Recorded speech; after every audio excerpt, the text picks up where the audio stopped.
Bem-vindo a mais um encontro com a palavra. No capítulo 5 de Efésios, Paulo apresentou um modelo muito bonito de casamento para o povo de Deus. Dentro deste estudo de Efésios, veremos este modelo de casamento de forma resumida. Tenho em minhas mãos um bonito trabalho em madeira que um amigo missionário trouxe da África. Este trabalho talhado em madeira ilustra o plano de Deus para que o homem e a mulher sejam uma só carne. O que vemos aqui é um homem e uma mulher unidos por uma corrente de 5 elos duplos. Cada um deles tem uma argola na cabeça por onde passa a corrente que os torna um. Já vimos que Deus planejou que homem e mulher unam-se em casamento para se tornar um. Mas em que sentido que eles serão um? Jesus ensinou que Deus planejou para o casamento um relacionamento no qual 2 pessoas devem ser uma só em espírito, mente e corpo. É isso que está sendo ilustrado neste lindo trabalho. O fato da mulher e do homem possuir elos no topo de suas cabeças retrata que, de fato, antes de serem um, cada indivíduo é um com Cristo. Em outras palavras, eles devem saber o que é ser um em Cristo, nos lugares celestiais. Eles devem saber que é nas regiões celestiais que tem o dínamo necessário para ser um e seguir o plano de Deus para o casamento e o lar. Na verdade, de acordo com esta ilustração aqui nesta escultura, o relacionamento espiritual entre eles depende do relacionamento individual que cada um tem com Jesus Cristo. Mas e por que os elos são duplos? Para representar que o casamento é uma rua de 2 mãos. O primeiro elo no topo de suas cabeças é o elo do relacionamento espiritual. O relacionamento espiritual é o fundamento da unidade. O elo seguinte representa a comunicação. Existem muitos casais que dizem ao pastor: não existe mais comunicação entre nós. Isso é impossível. Sempre existe comunicação. A questão é saber o que o casal está comunicando. Mesmo que você não fale, você está comunicando alguma coisa, mas o que, hein?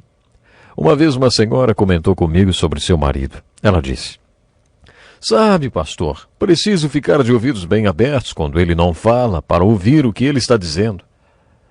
Imagine, quando ele não fala. Isso porque mesmo sem dizer uma palavra, ele está falando alguma coisa. Ele está comunicando. Quando estudamos comunicação, concluímos que a comunicação é a ferramenta da unidade. A comunicação é a ferramenta que mantém a unidade no casamento. Se há boa comunicação, o casal possui a ferramenta que precisa para resolver seus problemas. Sem uma boa comunicação não tem jeito, não dá para resolver os problemas. Os problemas na comunicação do casal são como bactérias que se multiplicam no escuro, mas não resistem à luz. Quando você comunica, acende a luz e muitas bactérias morrem. E você consegue lidar com aquelas que não morrem. Mas, se não houver boa comunicação, os problemas vão se multiplicar cada vez mais, como bactérias no escuro. O próximo elo representa a compatibilidade. Compatibilidade tem a ver com valores. Compatibilidade é a evidência da unidade. Às vezes me pergunto por que certas pessoas se casaram. Não têm nada em comum. Elas não têm os mesmos valores, nem objetivos, nem estilo de vida. Como pastor, muitas vezes não consigo deixar de perguntar: como foi que vocês se juntaram? Em um casamento ideal, existe compatibilidade em vários níveis, o que demonstra a evidência da unidade no casamento. O elo do meio nesta corrente de 5 elos representa o amor. Do ponto de vista bíblico, é o amor ágape descrito por Paulo em 1 Coríntios 13. Este amor é indestrutível, porque é incondicional, e irresistível, porque é inspirador. O amor ágape é um amor incondicional, despojado de egoísmo. O perfil bíblico do amor é aquele tipo que torna 2 pessoas uma só. Uma das razões por que os casamentos acabam é o egoísmo. As pessoas não colocam Cristo nem seu cônjuge no centro de suas vidas. Estão sempre querendo saber o que o relacionamento tem para lhes oferecer. Se os dois iniciarem o relacionamento só recebendo, os dois acabam não recebendo nada. Eles precisam aprender a praticar o ensino de Jesus que diz: vale mais dar do que receber. Assim é o amor ágape que pode revolucionar a unidade do casal. O amor ágape é a dinâmica da unidade. O próximo elo representa a compreensão. A compreensão é o crescimento da unidade. O psiquiatra suíço Paul Tournier escreveu um ótimo livro intitulado Compreender um ao Outro. Sua tese é que existe uma diferença entre homem e mulher que, apesar de óbvia, precisa ser discutida.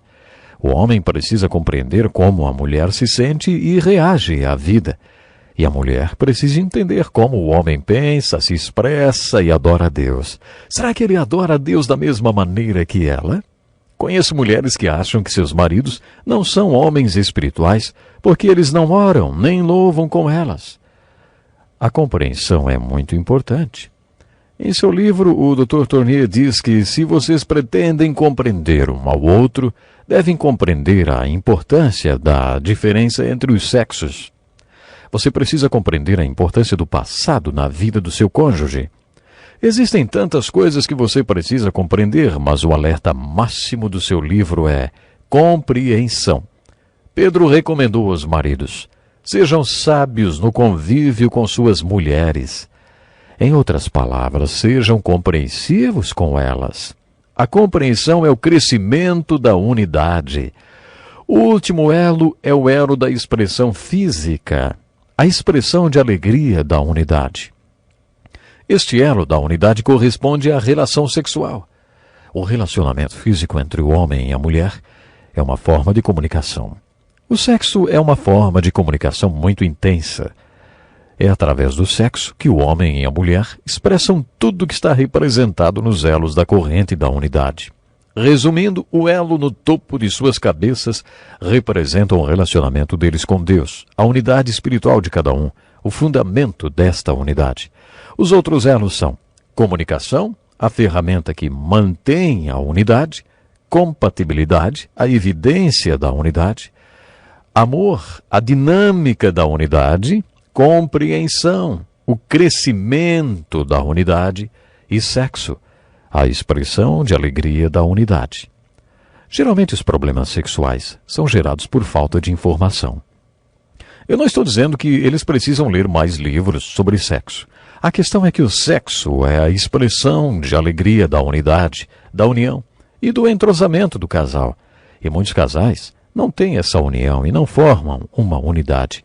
Eles não têm compatibilidade para expressar amor nem compreensão. Se estes elos entre o casal não existem, a relação sexual torna-se estéril, vazia. Essa escultura de madeira nos dá uma visão geral do tipo de relacionamento que Deus tinha no coração quando instituiu o casamento. Paulo nos trouxe esse ensinamento no capítulo 5 da carta aos Efésios, na divisão de aplicação. Compare esta passagem com outros textos bíblicos para conhecer o propósito de Deus ao criar o homem e a mulher e instituir o casamento, que é o fundamento do lar e a instituição mais importante do mundo. Outra ilustração que se encaixa muito bem na ilustração do relacionamento espiritual no casamento é a figura do triângulo. Imagine um triângulo com o homem em uma das pontas da base, a mulher na outra e Deus no topo. Quanto mais o homem e a mulher caminham em direção a Deus, mais próximo um estará do outro. Além de fazer uma aplicação do ensino desta carta no relacionamento entre o homem e a mulher, Paulo afirma nos capítulos 5 e 6 que essas verdades também devem ser aplicadas por senhores e escravos. É claro que a escravidão está distante da nossa realidade, mas, sendo assim, podemos fazer uma aplicação desse texto para a nossa vida. Podemos aplicar todos esses ensinos no relacionamento entre patrão e empregado. Aliás, os ensinamentos do livro de Efésios podem ser aplicados em todos os relacionamentos de nossas vidas. Os filhos podem aplicar no relacionamento com seus pais, e os pais no relacionamento com seus filhos. Em outras palavras, Paulo está dizendo que todos estes princípios bíblicos podem ser aplicados no relacionamento com a pessoa que está mais próxima de você. Podem ser aplicados por aqueles que estão casados no relacionamento com seus cônjuges, pelas crianças no relacionamento com seus pais, no ambiente de trabalho pelos profissionais. Enfim, os princípios apresentados nesta carta são as capas para relacionamentos. Agora preste bem atenção. No capítulo 6, Paulo usa a expressão regiões celestiais. Ele usa de uma forma negativa. Poucas pessoas têm a noção de que o mundo espiritual tem o seu lado bom e o seu lado ruim. Existem os espíritos bons e os espíritos maus. No capítulo 6, Paulo afirma que nossa batalha é uma batalha espiritual e que nós não vamos lutar contra carne e sangue, que seria mais simples. Nosso inimigo, o inimigo está no mundo espiritual. Este inimigo é citado com poderes e autoridades dominadores do mundo das trevas e forças espirituais do mal. Portanto, a única maneira de viver em triunfo é sendo vitorioso contra os poderes espirituais e colocando a armadura de Deus todos os dias para enfrentarmos as batalhas espirituais. Paulo estava na prisão quando escreveu esta carta aos Efésios. As cartas aos Filipenses, aos Colossenses, a Filemon e a segunda carta a Timóteo também foram escritas da prisão. Na primeira vez que foi preso pelos romanos, Paulo foi acorrentado entre 2 soldados romanos que revezavam turnos. E foi assim que ele escreveu aos Efésios, ditando para os 2 soldados. Quando Paulo falou sobre esta batalha, ele usou a armadura de um dos soldados romanos como exemplo. Ele diz que devemos colocar o capacete da salvação, a couraça da justiça, o escudo da fé, a espada do Espírito, que é a palavra de Deus, e calçar os nossos pés com a preparação do Evangelho da paz. Paulo usa cada peça da vestimenta daqueles soldados para nomear as armas espirituais que devemos usar para representar o Senhor neste mundo. Devemos viver com um pé no mundo real e outro nos lugares celestiais. Esta é uma grande exortação para que combatamos na batalha espiritual não com nossas próprias forças, mas no poder do Espírito Santo. Paulo disse em 2 Coríntios que temos todo um arsenal de armas que pode ser usado nesta guerra espiritual.